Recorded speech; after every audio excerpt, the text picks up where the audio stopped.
മകം നാൾ മുതൽ 3 നാൾ നടക്കുന്ന കലശപൂജയ്ക്കും അത്തം നാളിലെ കലശപൂജയ്ക്കും ആവശ്യമായ കലങ്ങൾ നല്ലൂരാന്റെ നേതൃത്വത്തിൽ മുഴക്കുന്നിനടുത്തുള്ള നല്ലൂരിൽ നിന്ന് വ്രതാനുഷ്ഠാനങ്ങളോടെ നല്ലൂരാന്മാർ അക്കരയെത്തിക്കുന്ന ചടങ്ങാണ് കലം വരവ്. നല്ലൂരാനും അനന്തര അവകാശികളായ 2 പേരും പിന്നെ ഒരു 12 ആളുകളും അടങ്ങുന്ന കലമെഴുന്നള്ളിപ്പ് സംഘം 4 തറവാട്ടുകാരാണ്. ഇതിൽ വയലുംകര താവഴിക്കാണ് നല്ലൂരാൻ സ്ഥാനം. അദ്ദേഹം കലമെടുക്കാതെ മറ്റുള്ളവരെ കൊണ്ട് എഴുന്നള്ളിപ്പിക്കുകയാണ് പതിവ്. കലം നിർമ്മിച്ച് തയ്യാറാക്കി എഴുന്നള്ളിക്കുന്നതുവരെയുള്ള ചുമതലകൾ 4 തറവാടുകൾക്കായി ഓരോ വർഷവും വീതിച്ചു നൽകാറാണ് പതിവ്. നിർമ്മാണ പ്രവർത്തനങ്ങളിൽ ഏർപ്പെടുന്നവർ പ്രക്കൂഴം മുതൽ വ്രതമാചരിക്കണം. ആന്തിയൂർ നായർ വിഭാഗക്കാരായതിനാൽ നെയ്യാമൃതിനും ഇവർക്ക് അവകാശമുണ്ട്. അതിനാൽ പ്രക്കൂഴം മുതൽ നെയ്യാട്ടം വരെ ഇവർക്ക് നെയ്യാമൃത് വ്രതമായിരിക്കും. അതിനവർക്ക് നല്ലൂർ വടക്ക് പ്രത്യേക മഠവും സ്ഥലവും കോട്ടയം തമ്പുരാൻ കൽപ്പിച്ചു നൽകിയിട്ടുണ്ട്. കാക്കയങ്ങാടിനടുത്തുള്ള പ്രത്യേക സ്ഥലത്തു നിന്നാണ് കലങ്ങൾ നിർമ്മിക്കാനുള്ള പ്രത്യേക കളിമണ്ണ് വ്രത അനുഷ്ഠാനങ്ങളോടെ കുഴിച്ചെടുക്കുന്നത്.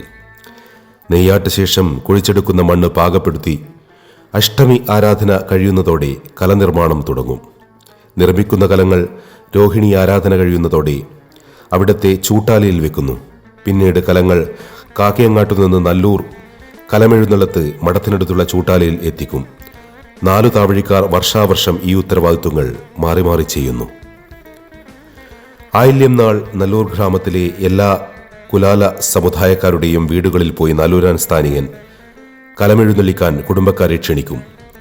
പൂയം ആയില്യം നാളുകളിൽ നല്ലൂർ ഗ്രാമത്തിലെ 16 വയസ്സു തികഞ്ഞ മുഴുവൻ കുലാല ആണുങ്ങൾക്കും വ്രതമാണ്. വീടുകളിൽ സ്ത്രീകളും വ്രതമെടുത്ത് ഇവർക്ക് ഒരു നേരം ഊട്ടണം.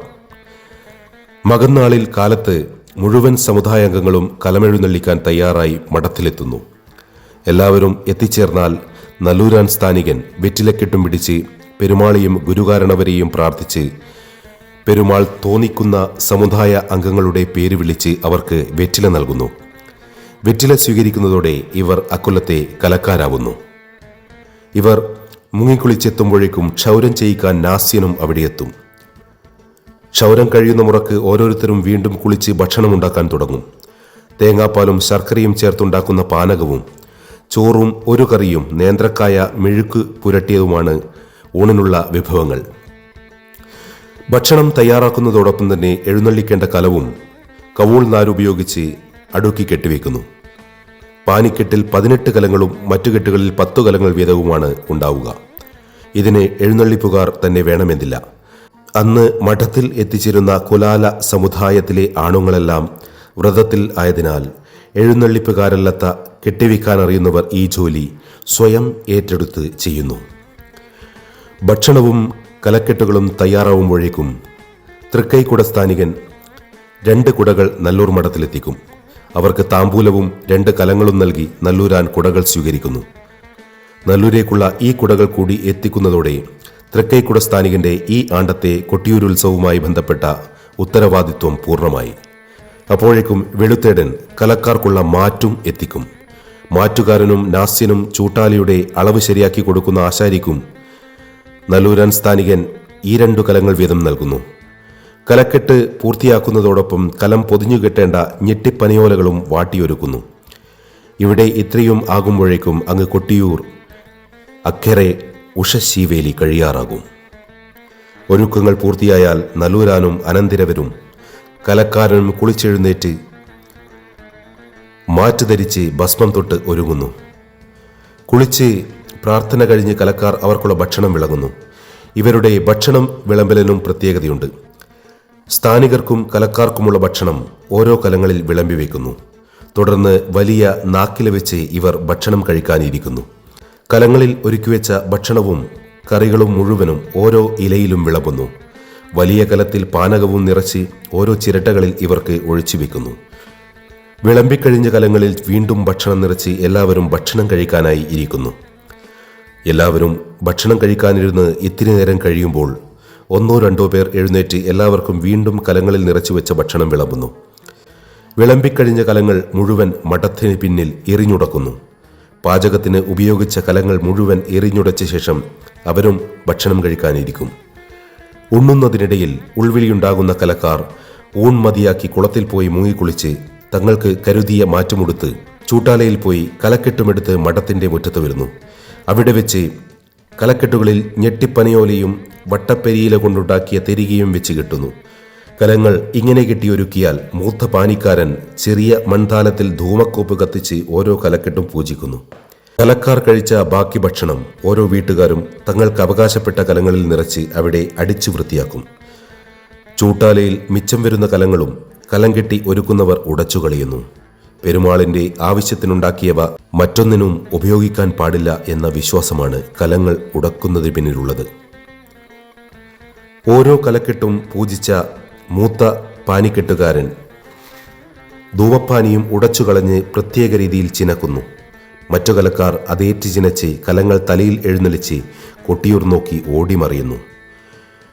പാനിക്കെട്ടുകൾ മുന്നിൽ, അതിനു പിന്നിൽ കലക്കെട്ട്, അവർക്ക് പിന്നിലായി നല്ലൂരാനും അനന്തരവരും എന്ന ക്രമത്തിലാണവർ മഠത്തിൽ നിന്നിറങ്ങുക.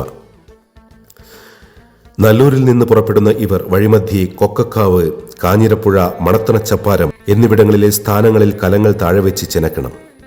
ആലത്തും കാട്ടിലെത്തുന്ന ഇവർ രഹസ്യ സങ്കേതത്തിൽ സന്ധ്യ വരെ വിശ്രമിക്കുന്നു. അവിടെ വെച്ച് തങ്ങളുടെ വസ്ത്രങ്ങൾ ഉപേക്ഷിച്ച് പകരം ആലമരത്തിന്റെ ഇലകൾ കവൂൾ നാരിൽ കോർത്ത് നഗ്നത മറച്ച് സന്ധ്യയ്ക്കു ശേഷം യാത്ര തുടരുന്നു. ഇവർ ആലത്തും കാട്ടിലെ രഹസ്യ സങ്കേതത്തിൽ നിന്ന് ചിനച്ച് പുറപ്പെടുന്നതോടെ അവിടെ മുതൽ ഇങ്ങ് കൊട്ടിയൂർ മന്തഞ്ചേരി വരെയുള്ള വഴിയിലുടനീളം വൈദ്യുത വിളക്കുകളും മറ്റു വെളിച്ചങ്ങളും അണക്കുകയും എല്ലാവരും വഴിമാറുകയും വാഹനങ്ങൾ മുടക്കുകയും ചെയ്യുന്നു. ജാതിമതഭേദമന്യേ ഇന്നും ഇതെല്ലാവരും പാലിക്കുന്നു. തികച്ചും ഇരുളടഞ്ഞ ഈ അന്തരീക്ഷത്തിൽ ആകെ മുഴങ്ങുക കലക്കാരുടെ ഓംകാരധ്വനി മാത്രമാണ്. ആലത്തും കാട് മുതൽ അക്കരെ സന്നിധാനത്ത് കലങ്ങൾ സൂക്ഷിക്കാനൊരുക്കുന്ന ചാത്തോത്ത് കയ്യാല വരെയുള്ള ഇവരുടെ യാത്രയ്ക്ക് ദൃക്സാക്ഷികൾ ആരുമില്ല. അതെങ്ങനെയെന്ന് കലക്കാരും പുറത്തു പറയാറില്ല. ഇവർ ഉഗ്രവേദിയിൽ വന്ന് പനയൂരിൽ നിന്ന് പ്രസാദം വാങ്ങുന്നുണ്ട്. ഇത് കലസമർപ്പണത്തിന് മുൻപോ അതോ ചാത്തോത്തെ കയ്യാലയിലെ കലസമർപ്പണത്തിനും ഭക്ഷണത്തിനും ശേഷമാണോ എന്നുപോലും ആർക്കും അറിയില്ല. ഇവരുടെ ഭക്ഷണം കഴിയുന്നതോടെ ഇവർ എത്തിയെന്ന വിവരം മച്ചൻ ജന്മസമുദായത്തെ അറിയിക്കുന്നു. അതോടെ തണ്ടിന്മേലുള്ള ബ്രാഹ്മണർ തൊഴുതു പിന്മാറുന്നു. തുടർന്ന് സന്നിധാനത്ത് കലപൂജയ്ക്കുള്ള ഒരുക്കങ്ങളായി.